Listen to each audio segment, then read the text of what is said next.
Your cholesterol is high, so you cut out the eggs, the butter, the red meat, maybe the cheese, and the number barely moved.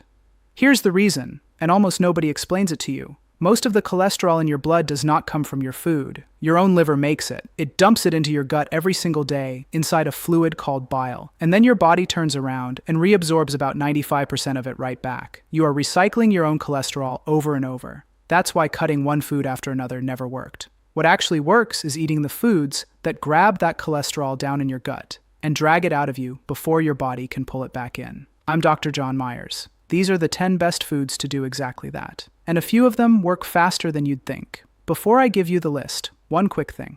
I took everything I tell my own patients and put it into one simple plan for eating your way to a stronger, healthier heart after 60. Thousands of people are already using it to take back their health. The link is right there on your screen if you want it.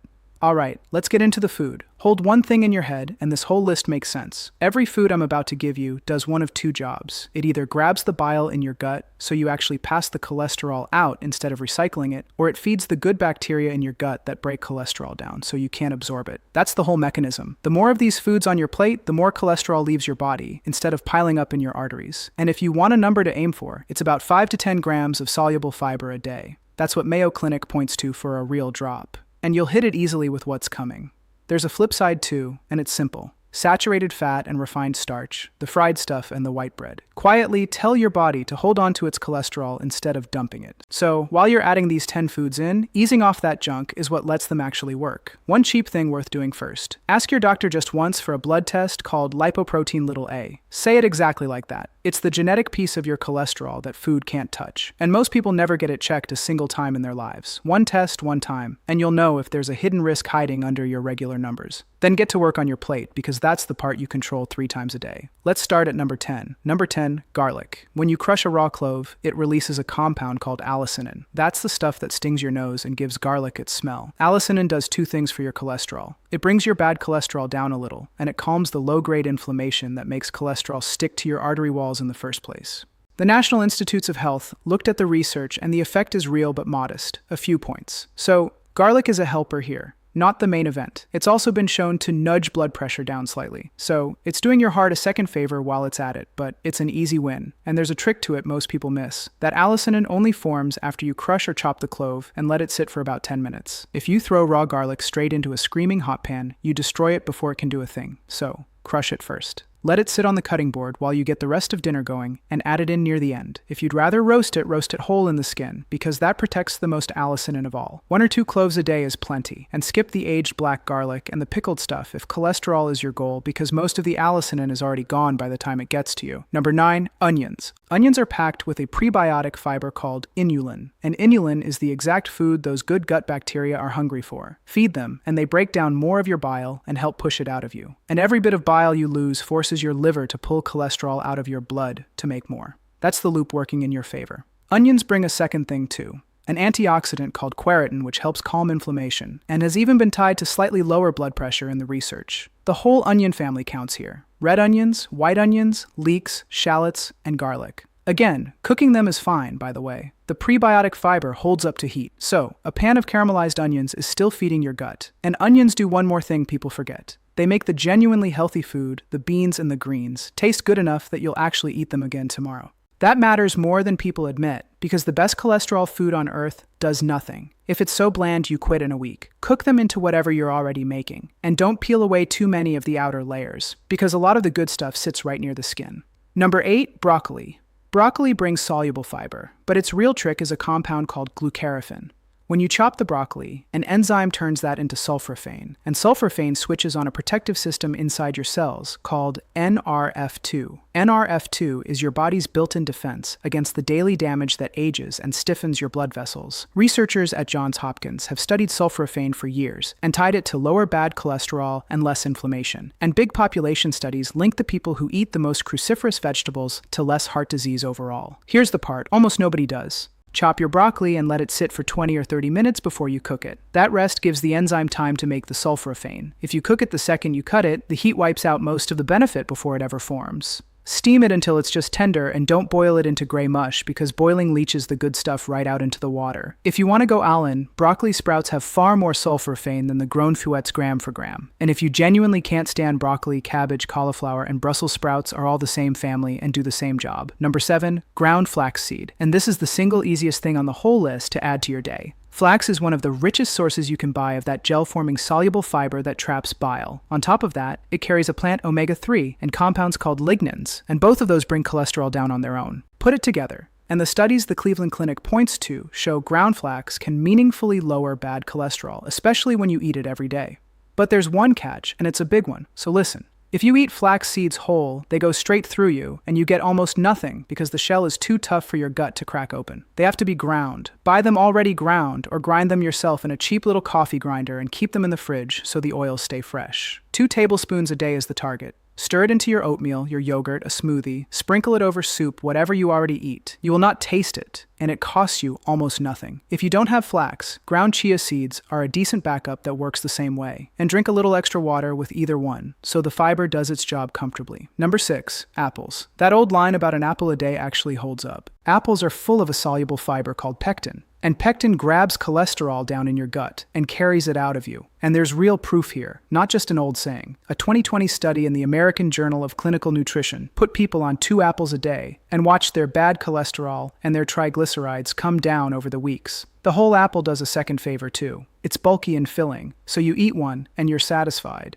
And you're a lot less likely to reach for a cookie an hour later. Just make sure it's the actual fruit. Applesauce has a fraction of the fiber, and apple juice has almost none, plus a big hit of sugar. And that sugar drives up your triglycerides, which is another blood fat you don't want climbing. So, eat the whole apple, skin and all, because a lot of the pectin lives right in the skin. And apples aren't the only ones. Pears, oranges, and even the humble carrot are loaded with pectin too. So, mix them in.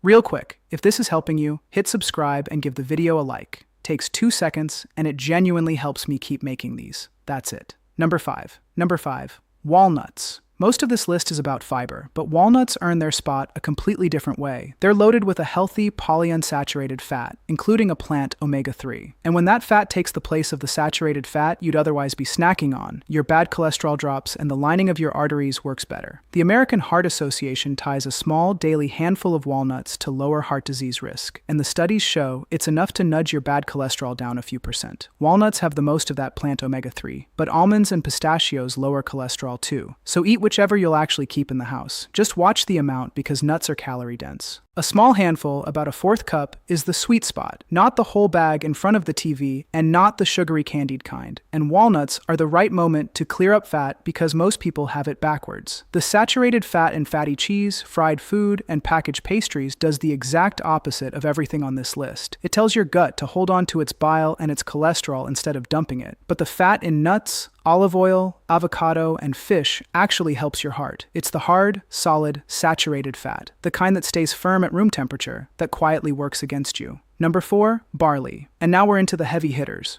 Barley is loaded with a specific soluble fiber called beta-glucan, and beta-glucan is the best bile trapper there is. It forms a thick gel in your gut, and it is very good at its one job. It's proven solid enough that the FDA lets food companies print a heart health claim right on the box. And a review by Ho and colleagues found barley beta-glucan lowered bad cholesterol by around 7%. The easiest way to use it is a straight swap. Trade the white rice sitting next to your dinner for barley. Or throw a handful into a soup or a stew where it thickens everything up nicely. You've just turned a dead fiber-free starch into one of the best cholesterol tools you can buy. Go for whole barley over pearled barley if you can find it, because pearling strips off the outer layer and takes some of the fiber with it. And here's a bonus trick that works for barley or any grain. Cook it, cool it in the fridge overnight, and eat it the next day. The cooling turns some of the starch into what's called resistant starch, which feeds your good bacteria and flattens your blood sugar on top of everything else. Number 3, black beans. If you eat meat most nights, this is your single biggest move. A few nights a week, swap the meat for black beans. Beans bring soluble fiber plus resistant starch, and that resistant starch feeds the bacteria that make butyrate. Butyrate is basically fuel for your gut lining, and it's part of how your gut keeps cholesterol moving out of you instead of back in. The evidence on beans is strong. A review published in the Canadian Medical Association journal pulled the studies together and found that just one serving of beans or lentils a day lowered bad cholesterol by about 5%. That is a plain, cheap food doing what a lot of people are hoping a pill will do. And I'll be straight with you, beans make some folks a little gassy the first week or two. That's just your gut bacteria adjusting to the new fiber, and it settles down. A couple of tricks help. If you use dried beans, soak them overnight and dump that water. If you use canned, rinse them well. And start with half a cup and work up. Push through it because the payoff is worth it. Number 2, navy beans. All beans are good for you, but the white ones, the navy beans, are the soluble fiber champions of the whole bunch. A single cup carries around 19 grams of fiber. That's more than most Americans eat in an entire day, sitting in one bowl. And that fiber isn't only trapping bile, it's feeding the whole crew of good bacteria we keep coming back to. The ones that turn your cholesterol into a form your body simply can't reabsorb. It doesn't have to be navy beans, by the way. Lentils, chickpeas, kidney beans, pinto beans, they all pull in the same direction. So rotate them through the week so you don't get sick of anyone. And here's something worth knowing. Beans show up in the everyday diet of nearly every group of the longest living people on Earth. There's a reason for that. Keep a few cans in the cupboard, rinse them well to cut the salt and the gas, and throw a cup into soups, salads, chili, whatever's already on the plate. Cheap, plain, boring, and it flat out works, which is exactly why it lands this high on the list. And number 1, the single most proven cholesterol food on the planet, oats. Oats carry that same beta-glucan as barley, and they have more research behind them for lowering cholesterol than just about any food on Earth. Get about 3 grams of beta-glucan a day, which is roughly one good bowl of oatmeal. And both Mayo Clinic and the FDA point to a 5 to 10% drop in bad cholesterol in weeks, not years. That's the fast in the title of this video, and it's an honest word. Use real oats, steel-cut or old-fashioned rolled, and skip the sugary instant packets, because the sugar in those works against you. And if you want it even stronger, Oat Brand has even more beta-glucan packed into it than regular oats. Top the bowl with berries or a spoon of that ground flax instead of a pile of brown sugar. Throw a little cinnamon on it, and you've done more for your heart before 9 in the morning than a decade of skipping eggs. Now, one last thing I promised at the start, and it's important. Some of you are going to do all of this and still watch your numbers stay high. You are not doing it wrong. About a third of people are what we call super absorbers. Your genes basically program your gut to grab and recycle every last bit of cholesterol it can get. If you've eaten clean for months and your number won't budge, or if high cholesterol runs hard in your family and shows up even in the thin active ones, then assume that's you. You didn't cause it, your genes did. And the good news is, genetic absorption is the exact thing a daily wall of soluble fiber is built to beat. For you, 3 foods carry most of the weight, and they're the ones I got most excited about: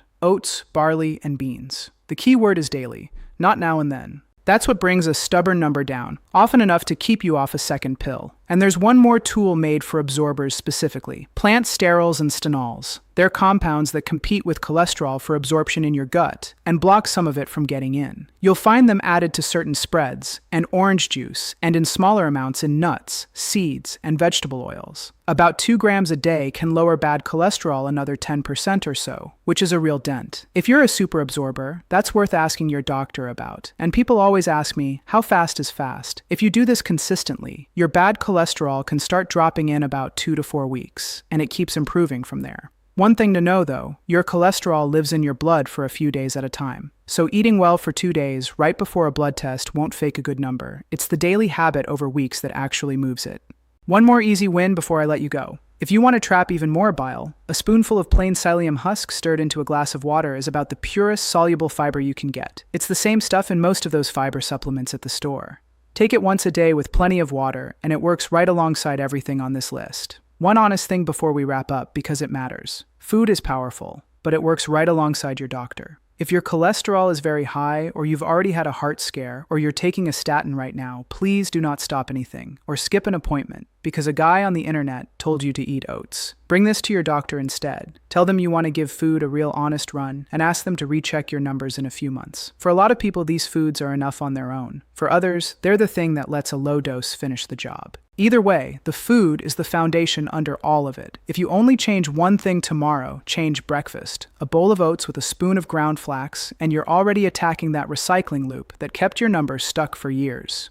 And if all 10 feels like a lot to juggle, don't overthink it. Oats in the morning, beans at dinner, and a handful of nuts and an apple somewhere in between. Do that most days, and you've basically got the whole list covered.